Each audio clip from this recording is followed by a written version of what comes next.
High above the clouds, in an age when gods still walked among mortals and the sky shimmered with golden light, there once soared a chariot that could fly by thought alone. Crafted before the first kingdoms rose and before man had dreamed of flight, this was the legendary Pushpak Vimana, the world's earliest tale of a flying machine, born from the imagination of the ancient seers of India. Long ago, when the universe was still young, the great divine architect Vishwakarma created a wondrous flying chariot unlike anything ever seen. It shone like the sun, adorned with gold and precious gems, and could travel anywhere in the sky by the will of its master. Vishwakarma offered this creation to Lord Brahma, the creator. Pleased with his son Kuber, the god of wealth, Brahma gifted the celestial chariot to him. Kuber ruled over the radiant golden city of Lanka, also built by Vishwakarma. For a long time, he reigned wisely and journeyed through the heavens in his magnificent Pushpak Vimana. In the same family line was born Raban, son of the sage Vishrava and the demoness Koikesi, making him half-brother to Kuber. From a young age, Raban was powerful, intelligent, and ambitious. Through intense austerities, he pleased Brahma, who granted him mighty boons that made him almost invincible. Strengthened by power and pride, Raban's heart grew restless.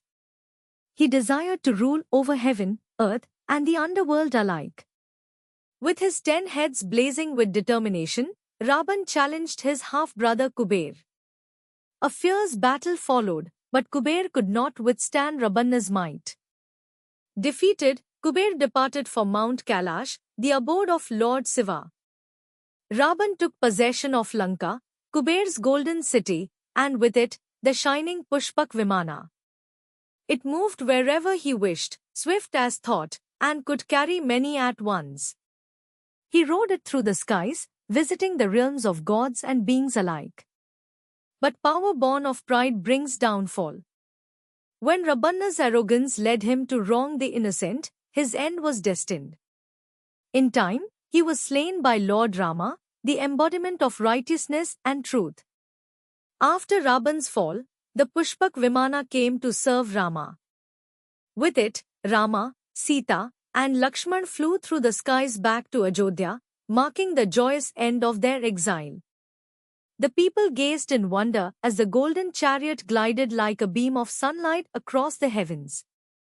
When Rama's coronation was complete, the Pushpak Vimana gently returned to its rightful master, Kuber, thus fulfilling its divine purpose. The story of the Pushpak Vimana reminds us that divine gifts remain pure only in the hands of the righteous. When guided by virtue, they serve dharma; when misused by pride, they lead to destruction.